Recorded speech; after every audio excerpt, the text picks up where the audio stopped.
Maybe your church has sung a song about joy in the house of the Lord. There's no joy in the house of the Lord in Joel 1. The sacrifice has been cut off because there's no grain or wine to offer. The crops have failed. God never did want their sacrifices. He wanted their obedience.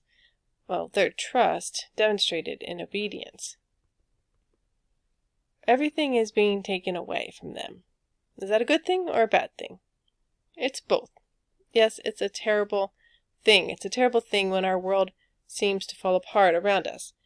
But if we're God's children, if we've put our lives into His hands, then we can know there is a purposeful good to all the painful problems. Sin steals, kills, and destroys. Sin is the culprit behind all evil, behind all that is not good in the world.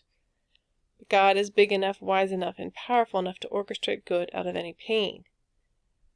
Here, the people cry out to the Lord. They call on their God. That's what they needed to do. They need to look to God for their salvation.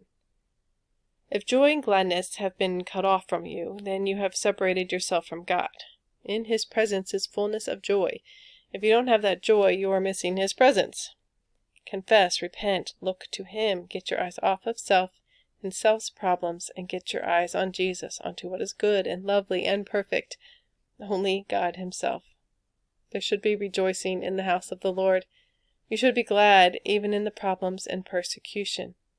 We're told to be exceedingly glad when they persecute us. We shouldn't be mumbling about men. They aren't the enemy.